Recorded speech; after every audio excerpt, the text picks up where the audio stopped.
Hello everyone and welcome to the Xenomorph add-on tier list 2026 edition. I want you guys out there playing Xenomorph to prepare yourselves the best you can for victory by running the best add-ons that you can. So with my expertise on the Xenomorph, that being number 4 worldwide, number 1 NA, wrote the guide on the character, and record holder for all the win streak categories, allow me to share with you the definitive Xenomorph tier list. First off, before we get too carried away, we're going to be covering two things real quick. First, I'm going to be doing these add-ons out of rarity order, so we're not going to be doing all the commons at the same time. We're going to be mixing it up because I know it can be boring if we just go all the way through one category, and you probably want to hear what I think about your favorite Xenomorph add-on. Second, I don't just do the S through D thing that a lot of people do. I add little descriptors at the bottom to give you a better idea of why I'm putting this add-on in this tier. So let's go ahead and go over those real quick. S is best. This doesn't need much explaining. These are the best choices that are going to win you most of your games, even against really hard opponents. A is great, meaning that these add-ons are great and awesome to use, but against some of the best that you face out there, you may find yourself wishing you would run something in the S tier. B is decent, which means these add-ons are good, but there's usually a drawback or some sort of inconsistency that doesn't make them as great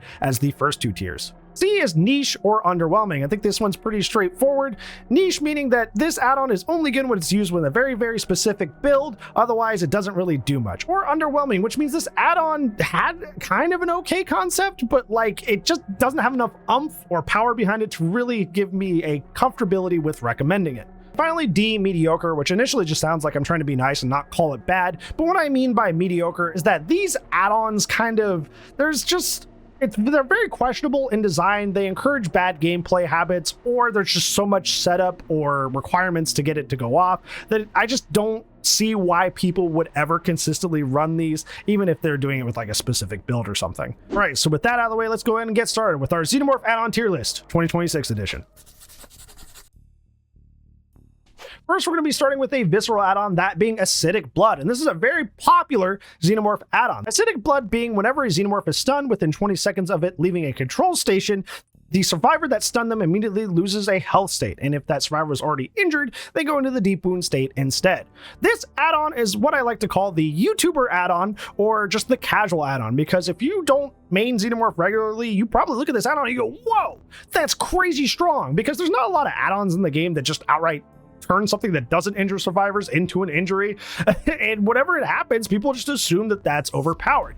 But realistically, this add-on just has too many restrictions on it while also being redundant at the same time. First, it's only 20 seconds, so that's not really a long time to get into a chase and try to bait somebody into throwing a pallet onto your head. Second, it only works in crawler mode, so if you pop out of a tunnel and you run into a double turret setup that burns you out of your power before you get that stun, guess what? It only works in crawler mode. So if somebody stuns you while in standing mode, it doesn't do anything, which is, I feel like it's just such a silly restriction to add, because I feel like the standing mode is already kind of a useless mode on the Xenomorph because you're just 115 and there's no other benefits. Your tear radius isn't smaller, you don't lunge farther, anything. Like, you are just a bland killer when you are in your standing mode. So the fact that they restricted this to only be your crawler mode on top of this just feels kind of like mean-spirited. I don't know why they added this to this add-on. I felt like Behavior maybe thought this add-on was going to be crazy, so they just went restriction, restriction, restriction, and it's just like,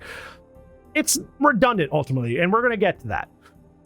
It's redundant because Xenomorph already has anti-pallet utility in its power base kit. If you play Xenomorph even for a little bit, you realize that a lot of people will just chuck pallets in your face or within that 4.8 meters, that is the length of your tail attack. So what you do is you just approach a pallet, and once the survivor drops it, you just shoot over the pallet with the tail attack and hit them. You are getting that injury state when somebody's close to a pallet anyways. You are already, as long as you're good at aiming, guaranteed that injury state. So to do all this gymnastics of like, I gotta come out and do this within 20 seconds, I gotta stay in my crawler mode, just for something that realistically you already do in your base kit power anyways, just doesn't make a whole lot of sense. Honestly, I would be harsher on this add-on if it didn't have that synergy with like Enduring, Spirit Fury, all the other stun add-ons, but because of that, I can't be too harsh on it. But realistically, this add-on's really redundant, and if you play this character even semi-frequently, I wouldn't recommend you to run this. I'm going to put this in C, niche, and underwhelming, because this is kind of both. It's both niche and underwhelming. It's niche because at least you can run it with stun perks, but it's also underwhelming because you can already hit people over pallets anyway, so why are you trying to force an injury stun anyways? Doesn't make a lot of sense. Next, we're going to be covering a common add-on, that being Serial Rations. Serial Rations allows you to see the auras of all placed flame turrets while you're in the tunnels, and this effect lingers for an extra 3 seconds after leaving said tunnels. Serial Rations has a lot of benefits to it. It's a great learning add-on, and it's a good macro pressure add-on. It's great for learning because when you're new to the Xenomorph, you don't quite know where people like to place flame turrets. And realistically, as the Xenomorph, in order to keep your crawler mode as much as possible, which gives you access to your tail attack, you need to be breaking turrets as soon as you see them, or close to as soon as you see them. You should be trying to destroy turrets before they break you out of your power as much as you can. Being able to see them before you come out helps you learn where people generally like to place flame turrets, but also gives you time to build a game plan on how you're going to tackle them and get them out of the way. But even if you're not a beginner, this add-on is still really helpful because it gives you a good idea of where the survivors typically are throughout the match, since survivors like to place flame turrets next to gens they're working on or in areas they plan to loot. So it gives you a good idea of where people are so you can go and pressure them. Honestly, this add-on is really nice because if you like aura add-ons like Lethal Pursuer or Barbecue and Chili, it kind of replicates that, because if you see turret, that's probably where you need to go. The only thing I would consider quote-unquote a downside to Serial Rations is that, like, you already have a wealth of base kit information on the Xenomorph, because you have 60 meters of hearing from the tunnels, you have 60 meters of footstep reading in the tunnels, and you get 60 meters of killer instinct upon exiting the control station from the tunnels. So you have a lot of information already, and it would probably only take you like a handful of seconds to ascertain the information you get from seeing a turret aura anyways. Like, you could just travel, look around a little bit, and then you would probably hear a gen being worked on or see somebody running above you. But it does cut down on a little bit of time, so it's still nice, but it's just like, it's slightly redundant. Overall, a add-on that's common, which is extremely cheap, that's great for beginners, and gives you good macro pressure even if you're not a beginner. That's pretty great. That's pretty awesome. I can recommend this add-on. Honestly, I still use this sometimes. It's just really nice to have that macro awareness of what's going on across the map and cut down on a little bit of time instead of searching around and using your base kit information to do it. Next, we're going to be covering the uncommon add-on, that being Ash's Innards, which increases the respawn timer of flame turrets by 15 seconds. Keep in mind there are 2 respawn timers for the Xenomorph. If the turret breaks on its own from not being repaired or something like that, then it is 30 seconds. This would make it 45. And if the Xenomorph breaks the flame turret, it actually doubles it up to a minute. So obviously this would be 75 seconds respectively. As I explained earlier, trying to break turrets and stay in your power as much as possible is kind of like the main game plan of playing the Xenomorph. So having a add-on that keeps them off the field longer seems like a no-duh and really good, right? Well, it's just this add-on does not provide a lot of bang for your buck.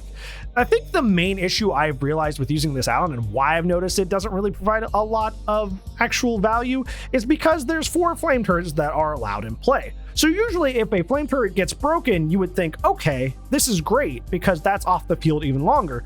But as long as like you haven't gone through and broken all 4 somehow and they placed them all together, they're just gonna go grab the next turret that's still available. Unless you're breaking like 3 to 4 turrets consistently somehow, which is near impossible, and just kind of like hoping your survivors are playing poorly, you're really not gonna be able to quote unquote stop turrets from being placed with this add-on. You would think that this add-on wouldn't be inconsistent because technically it is guaranteed value. Every time you break a turret, which you should be, it is off the field for longer. So there's a lot of consistency to this, but the effect just isn't potent enough to do what it needs to do. So it's in this kind of like weird middling zone. I kind of think this is just the dictionary definition of underwhelming. Like this effect is good in theory, but in practice, it just does not have enough of an impact on the match to like really justify putting this in an add-on slot. If they upped the timer for this to be even more, maybe, but like 15 seconds when you just have 4 turrets to grab isn't really that big of an impact.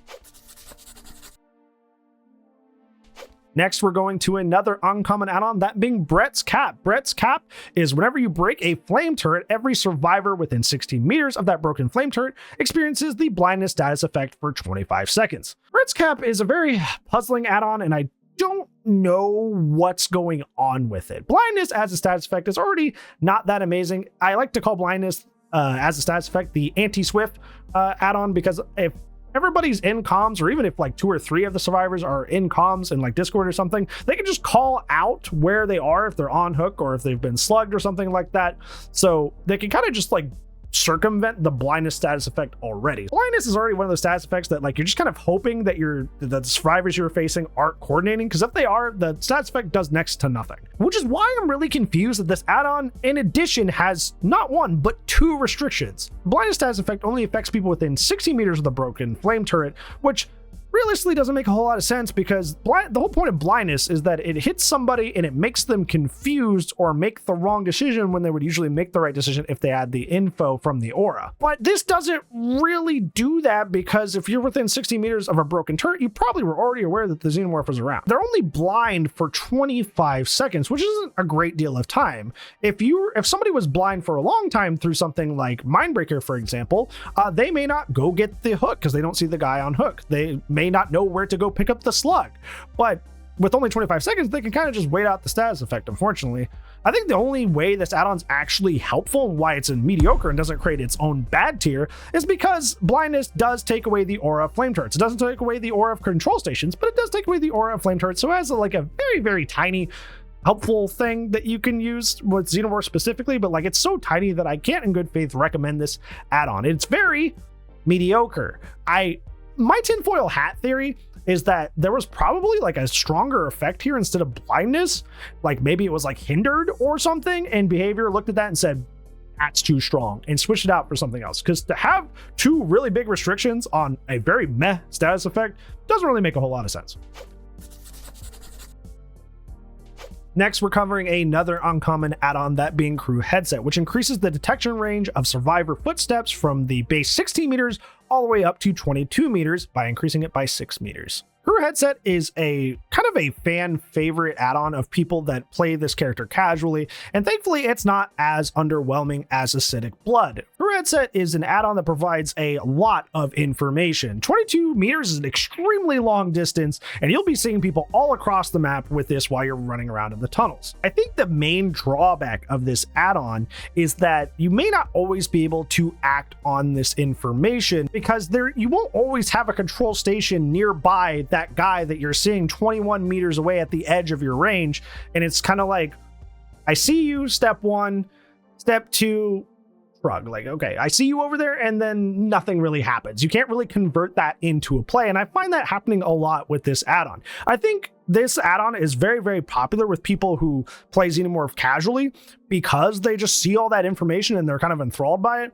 And they don't realize that they're not able to convert that into a play. And when I see people run this add-on, when I'm watching people's streams or other YouTube videos, I see them like, oh wow, look over there, and they never go over and actually pressure them because they're not next to any control stations, so they kind of can't.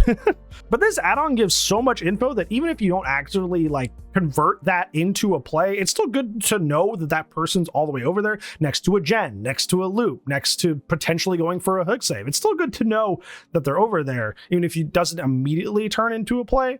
But that is the reason that it's slightly inconsistent. It's only slightly inconsistent for that reason. I think for that reason, I think it's pretty decent. The amount of info you get is pretty overwhelming, and it's very nice. But there's that slight little smidge of, well, I can't always do something about it, so I'm going to put it in decent.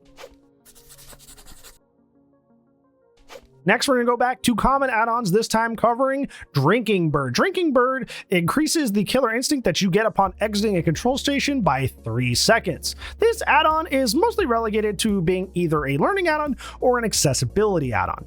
And they're both for the same reason, being that when you first pop out of a control station, whether it be because you're learning and you don't know to look for it yet, or if you just get really disoriented popping out of like a teleport or something on other characters, you may have an issue just looking around and seeing the little boop, boop, boop, boop of the killer instinct bubble. It may be confusing. You may not expect to look for it if you're new, or if you just generally have accessibility issues with that, it may be hard for you to catch that before the duration runs out. So this add-on really helps with that. It helps you get used to seeing the killer instinct and spotting it.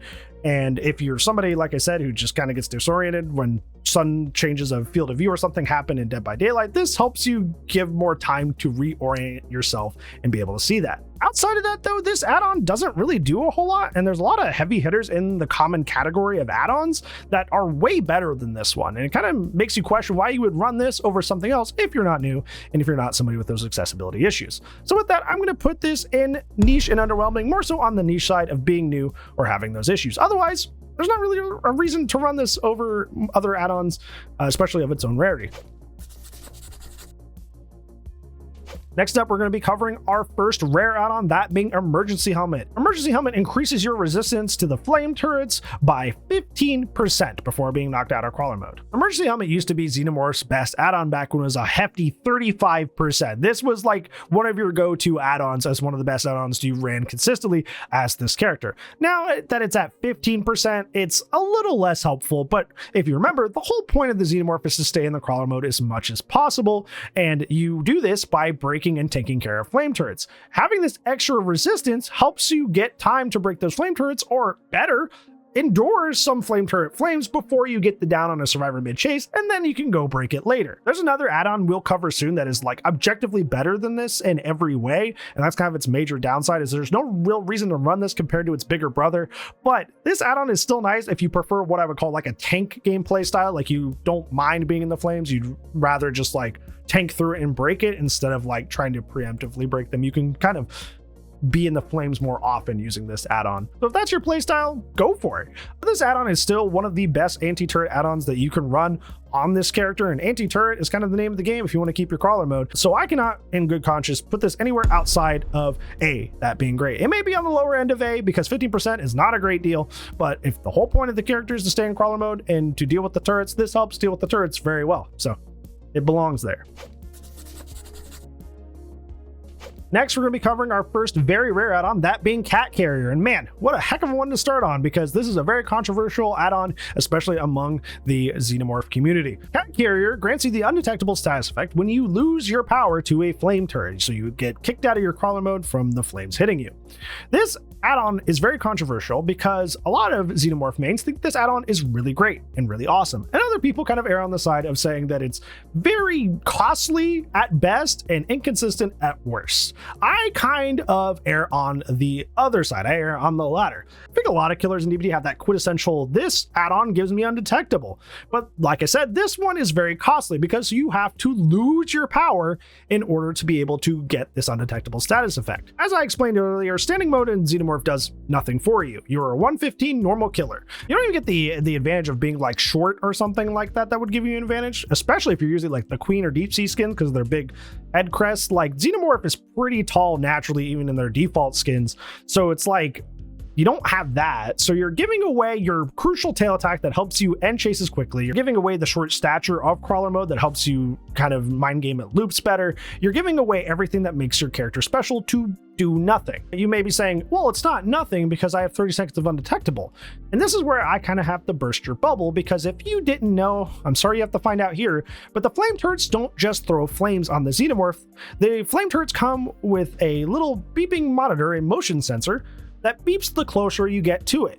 And the range of that is 41 meters, and it pierces undetectable, oblivious, monitor abuse, any stealth perk. And they cannot be turned off besides the brief deactivation time when you pop out of a control station. They cannot be turned off in any way. That motion sensor is on and tracking you no matter what. So this leaves Xenomorph in general with kind of a strange, inconsistent relationship with stealth in general.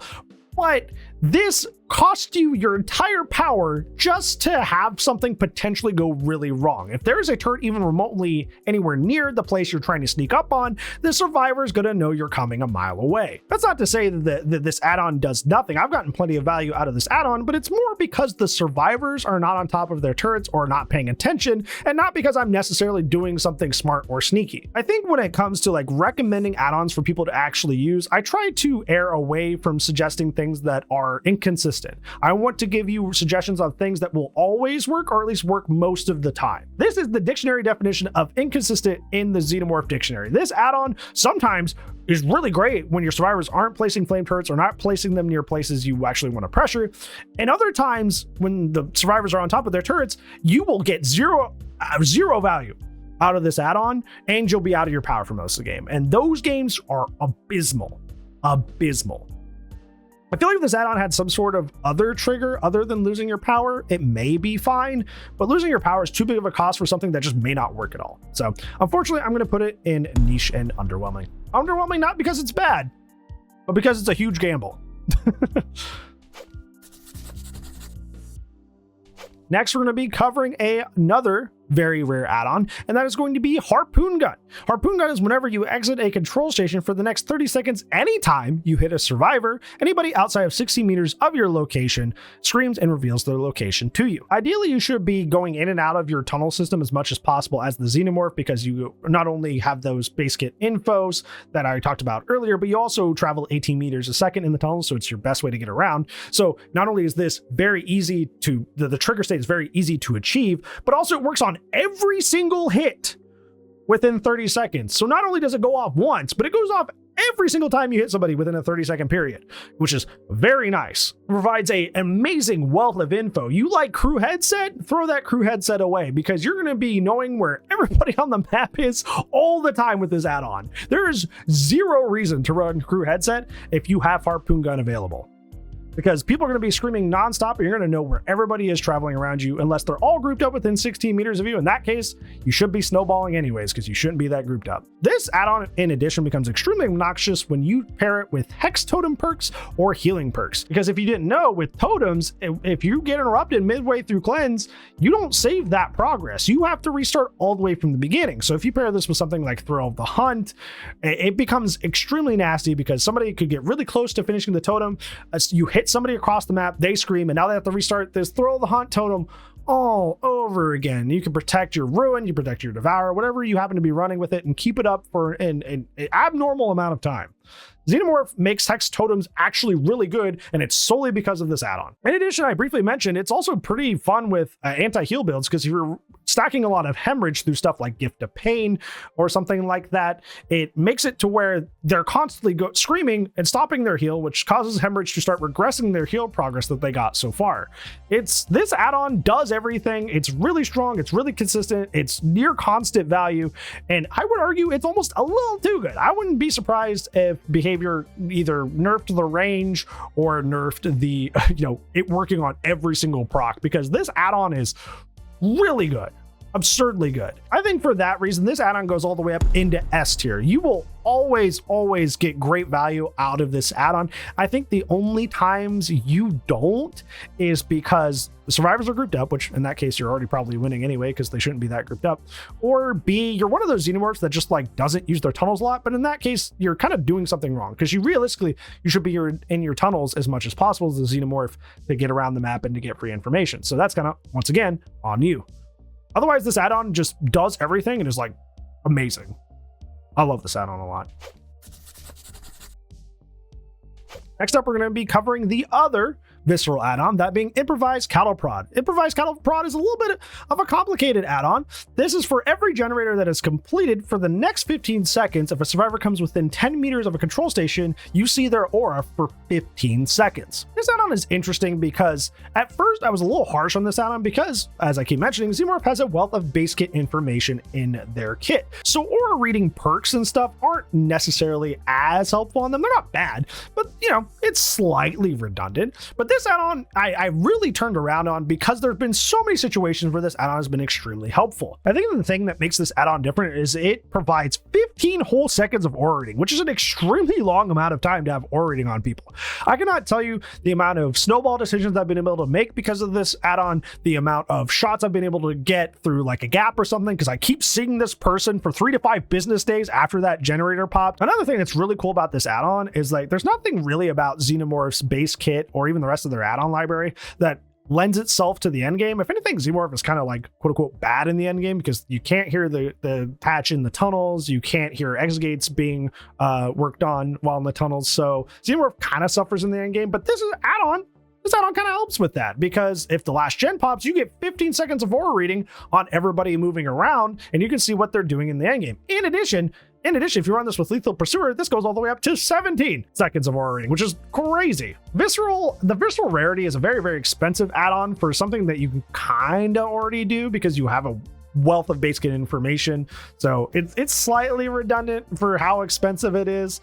Also, the trigger state is kind of restrictive. It can only go off 5 times a game. So you better hope you get that value within that time period, or else it is kind of But I think that the end game capabilities, the amount of duration you get from it is really wild. The fact that it synergizes with lethal, I think it's enough that I have seen myself time and time again put this add-on in builds when I was like initially like, oh, this add-on's not that great, but I kept putting it in build after build after build, and I'm like, okay, buddy, you say you don't like this add-on.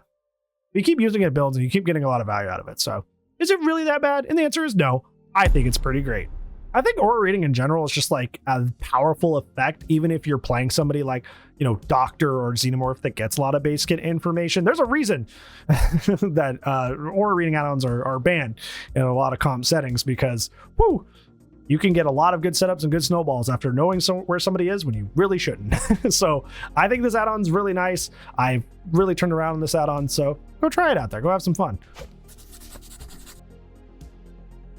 All right, with this next add-on, we're going back to the rare rarity. And we're going to be covering Kane's helmet, which is whenever you hit a survivor with a tail attack, they become mangled for the next 70 seconds. This add-on is one that's been through the ringer a bit because it's been nerfed once before, as all mangled add-ons were, to be timed, but also the fact that healing perks keep getting better and better and better. But despite the fact that that keeps happening, this add-on is still extremely consistent because realistically, as the Xenomorph, you should be tail attacking as much as possible. You shouldn't be using your basic attack, you should be using your tail attack as much as possible.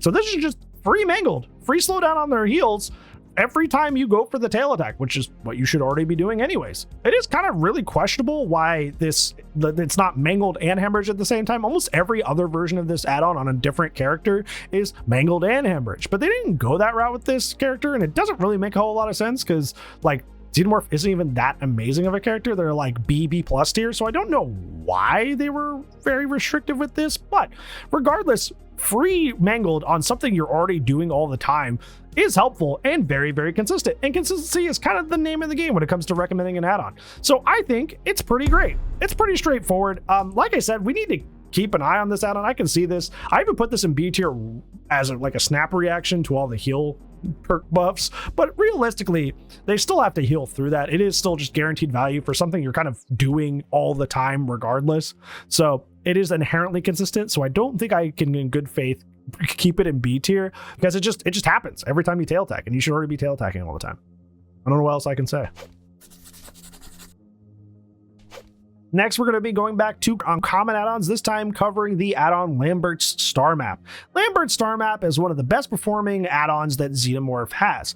Like we keep talking about, destroying the flame turrets and staying in your crawler mode is the main objective of the Xenomorph. And I don't think there's an add-on that does that nearly as well in their entire add-on library than Lambert's Star Map. Lambert's Star Map reduces the range of flame turrets from 10 meters down to 8 meters. Not only does this give you the ability to run up on flame turrets and lunge and break them before they even have the ability to break you out of your power, but also with it being 8 meters only with this range, a lot of the time the flame turrets won't even turn on if they're nearby. So this gives you the ability to loop freely without having to worry about the flame turrets, and then you can just break them after the chase is done. This add-on is just like the best in slot and also cheap at only an uncommon rarity add-on to deal with flame turrets. If you hate the flame turrets as Xenomorph, you should be running Lambert's Star Map every single game.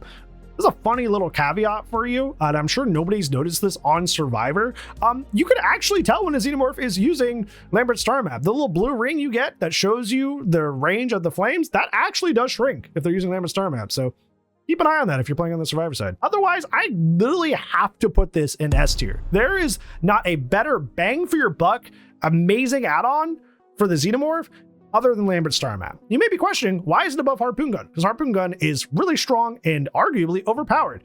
I think the name of the game of the Xenomorph is staying in crawler mode as much as possible. Your lethality is in keeping your tail attack and using it to end your chases extremely quickly. Harpoon Gun by itself, without like any sort of like anti-turret, can be rough and suffers against stronger teams. I feel like if this was a different character and it was Harpoon Gun like on them, I would say Harpoon Gun is like definitely the better add-on. But because the name of the game on Xenomorph is to stay in your power, there's nothing better at doing that, so I give it to Lambert's Star Map. Next, we're going to be covering our last uncommon add-on, that being Light Wand. Light Wand increases the temporary downtime of remote flame turrets when you exit a tunnel by 3 seconds. If you don't know what this is talking about, whenever you pop out of a control station, all the flame turrets on the map go and go into deactivation mode where they cannot hit you.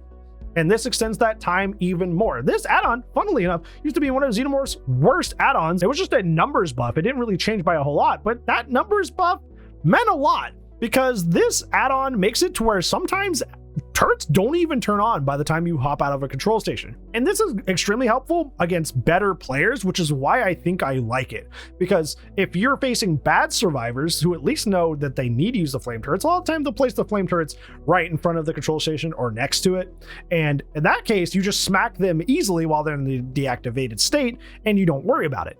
Smarter players will put them further out, like next to a tile in a dead zone, and then it becomes kind of a problem. Now with Light Wand being slightly longer in its duration, this allows you to take those slightly farther away flame turrets, and they might still be deactivated by the time you get to them far away. And even if they do turn on, it's usually only for like a second, and then you break them.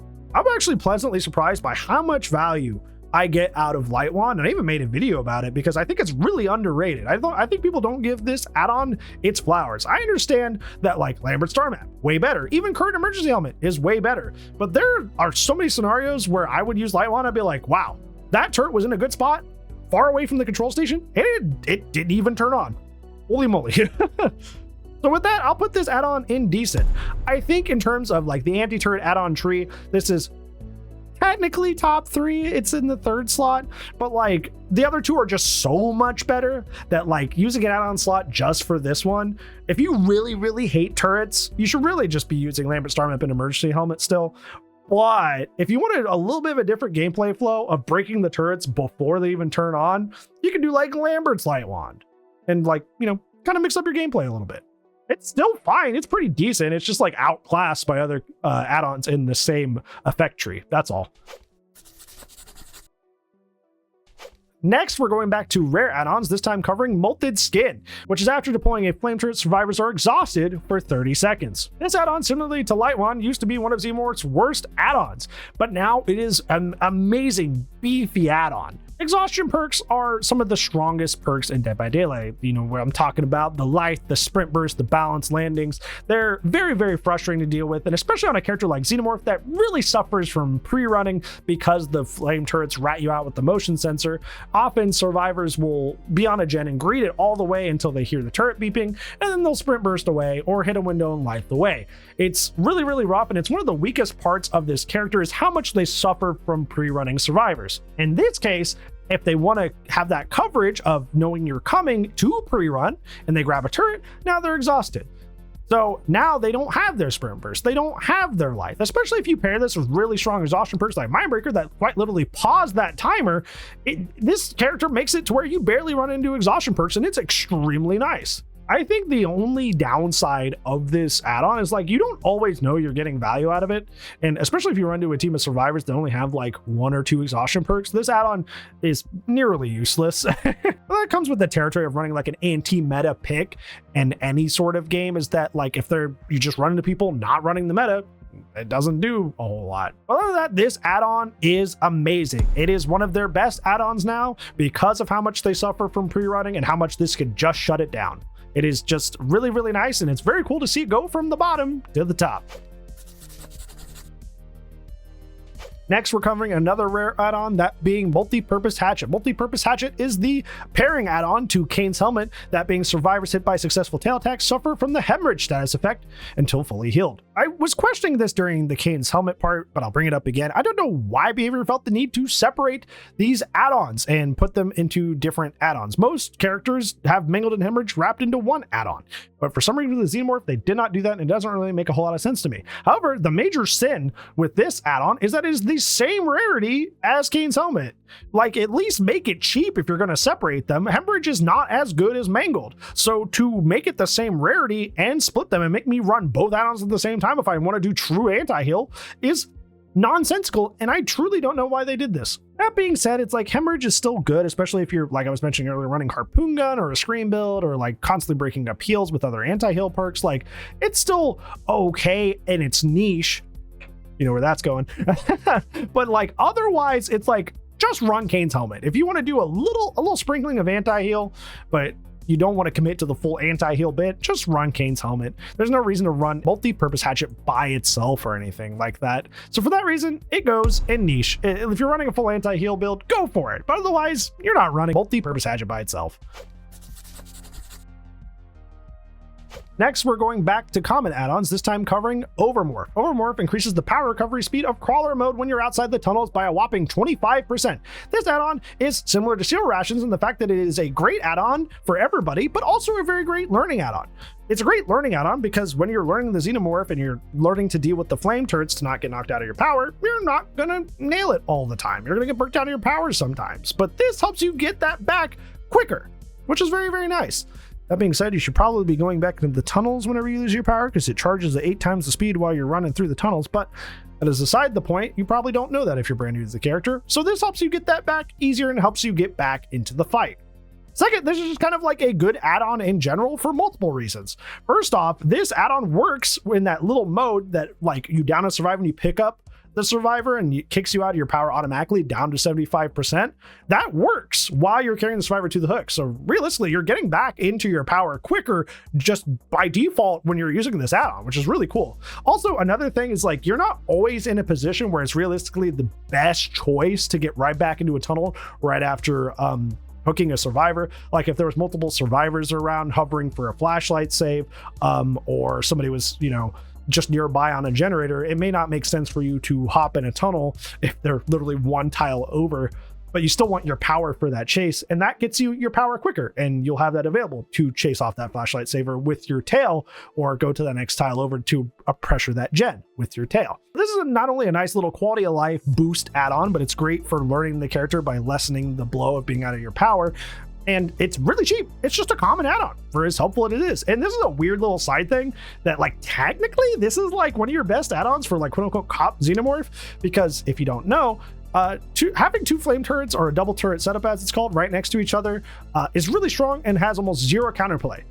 If they don't put them close next to each other, that way you can strafe and hit both and they're like a little bit spaced out, the Xenomorph can't do anything about that. It is probably the Xenomorph's like biggest flaw and drawback is true double turret setups have no counterplay, and it's kind of silly. But this gets you your power quicker after being in that situation without having to hop back into a tunnel immediately, which is really, really nice. And you're probably tired of me saying that's really, really nice. You probably want to hear where I'm putting it. I'm putting it in great. This add-on is great. Either you like it for quality of life or you like it because you're learning. But either way, you're getting value out of it pretty consistently, which is pretty cool.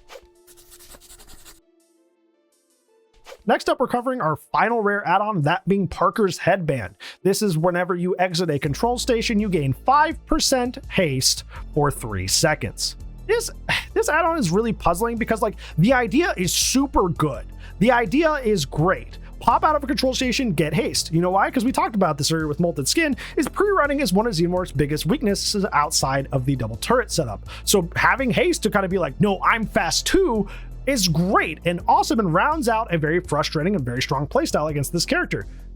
However, the numbers are really, really bad. Not only is 5% not a lot of haste, but it only lasts for 3 seconds. And this realistically is an add-on that's really easy to fix on behavior's end because it's just a numbers issue.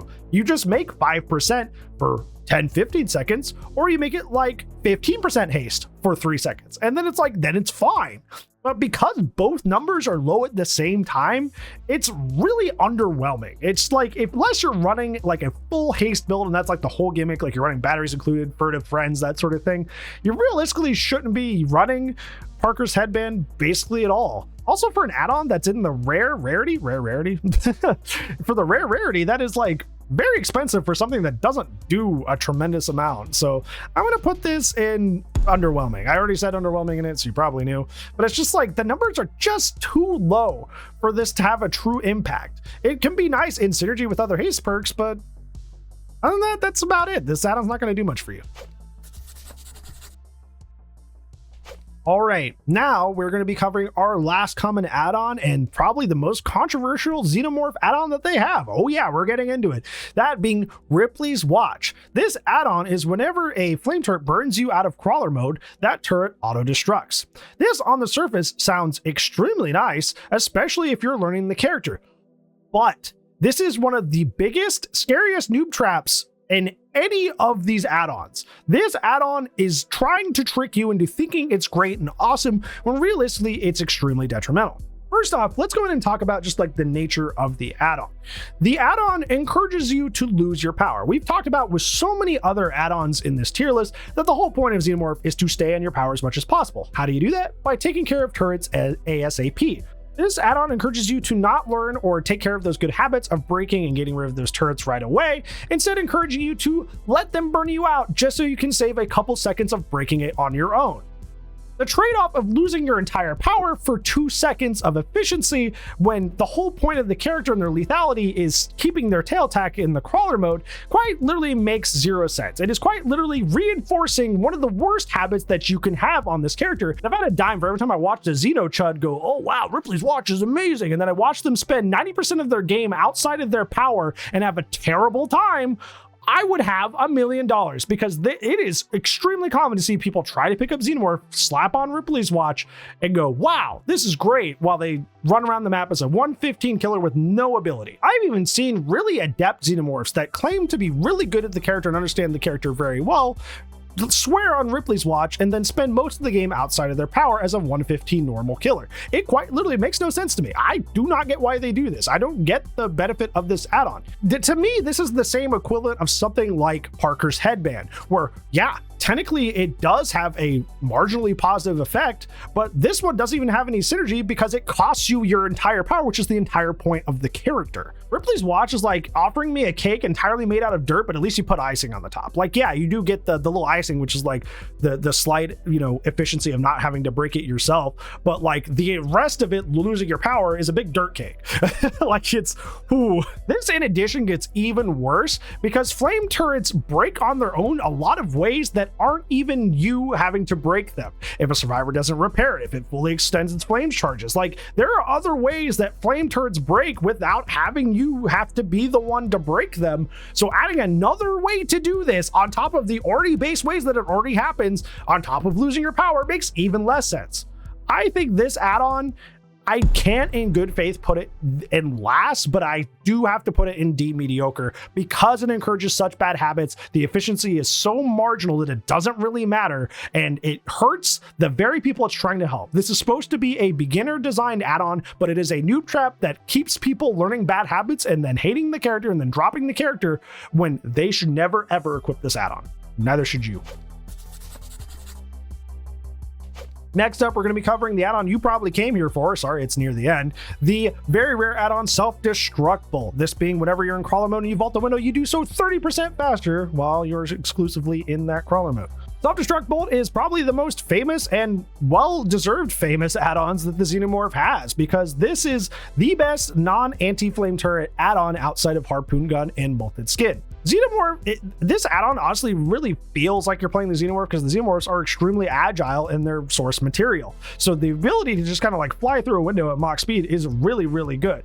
And obviously this has extreme synergy with things like Bamboozle, Superior Anatomy, Dark Arrogance, Fire Up. There's so many good perk synergies that you can have with this add-on. It's literally amazing. Where other characters have to run a ton of perks to run a quote-unquote vault build, you can just run Self-Destruct Bolt in 1 or 2, and you have quote-unquote a vault build in terms of impact on chase just by running 2 or 3 things. It's really awesome. The only slight thing I could technically say as a drawback is like you already have to some extent some anti-window utility with your ability to tail attack through windows. So a lot of the time vaulting through the window after them doesn't make sense if you could just hit them in the locked window vault animation. But like that's more of like a player thing that you need to understand and not really a fault of the add-on. But I see a lot of people do this for some reason. Yeah, honestly, this add-on, there's like not really any major downside to it. It's extremely good anti-chase tool even on its own. It requires crawler mode as a trigger, but like you should be in your crawler mode as much as possible, as we keep saying. Synergizes with a plethora of amazing vault perks. Like this add-on is just S tier. There's no ifs, ands, or buts about it. It's just an amazing add-on. It's really great. It's really awesome. And I'm sure you saw that coming, and it's one of those things where like there's so many add-ons on this tier list that are like, well, bro, this is so good. And then people that don't play Xenomorph say it's amazing, and that ends up not being that great. It's either mid or bad. But this one lives up to the hype. This one is actually that good, and you actually should be running this. Finally, for our last add-on is a very rare add-on that's kind of a sleeper pick, and that being Semiotic Keyboard. Semiotic Keyboard is the repair regression of generators within 60 meters of a placed flame turret can be determined by the intensity of their aura. If you like the Vecna perk Hex Hive Mind, you're going to love this add-on because that's basically that perk as an add-on, and it can never be cleansed like the Hex can with Hex Hive Mind. Xenomorph is already kind of a character that exceeds at gen control because of their base kit info with the 16 meters of footstep reading and sound reading, being able to even hear generators being worked on or have progress on them from the tunnels. But this makes this even more powerful because you can see which gens are close to popping or have progress on them, and then you can use that 18 meters a second while inside the tunnels to quickly approach the gen, and you can turn back the clock on it. You can do like pop eruption. There's so many things that synergize well with the Xenomorph's base, like general like gameplay flow and Semiotic Keyboard. If you really don't want gens popping and you want to like focus on keeping gens from popping as much as possible, like you're somebody who, like most people in Dead by Daylight, I hear usually say like, I don't want to kick gens, I just want to chase, which is totally fair. That's totally fine. But if you're somebody that like actually really digs that gameplay and likes gen control and making sure the gens don't pop, this is the add-on for you. You can see their aura, and then you can use the base kit speed in the tunnels to show up quickly and prevent that gen from popping. Another thing that this add-on is actually sleeper for that's actually really cool is that if you see a generator without aura, you know there are no flame turrets around there, which is essentially telling you as the Xenomorph, it's safe to go over there because there's not a turret next to that. So the additional ability to kind of see your quote unquote safe zones as the Xenomorph by not getting the info on the gen is actually also really nice, because I've literally picked chases in bad parts of the map for the survivor because I go, okay, the gen doesn't have aura, so I know I'm good to chase here, which is just a very sleeper and good effect. This add-on is just a sleeper add-on in general. It's like very nice, very slept on. The main issues with this add-on are you already have a lot of base kit info. It's kind of like Seal Rations, where it's like you can kind of uncover this information with like 5 seconds of moseying around in the tunnels anyways. But also a lot of the gen damage perks turn the gens a different aura, like Eruption, Call of Brine, that sort of thing. So it makes it kind of hard to get the most bang for your buck out of it, because the best perks that would realistically synergize with it cancel the ability. So that's kind of unfortunate, but that's why it just barely doesn't make it into S tier, because like slightly redundant, and a lot of the perks that should go well with it don't, because it overrides the aura. I really wish it didn't do that, but you know, can't change that. So for now, that'll be a great add-on, but this is an add-on I don't see basically anybody use that's actually really nice, so you should probably give it a try. But yeah, that is my definitive Xenomorph add-on tier list. What add-ons on here are your favorites that you like to see up high where you thought it would go? How many of you had an awesome add-on that you liked a lot that I kind of dumped on? Also, let me know. I'll fight you tooth and nail to tell you that Ripley's watch is bad. Don't you dare come at me about Ripley's watch. At least with Cat Carrier, I can be like, oh, well, you got value out of Undetectable that one time because the survivor didn't put down the flame turret. I guess that's pretty cool. But Ripley's watch, we'll fisticuffs over that. Yeah, Ripley's watch cannot convince me. You can try, but it won't work. Yeah, other than that, that's it for today's video, friends. Hopefully this helps you out there in your Xenomorph games, and I appreciate you for sticking to the end. I hope you have a wonderful rest of your day, and hopefully I'll see you in the next video. And if I don't see you there, I'll see you when I see you. Goodbye.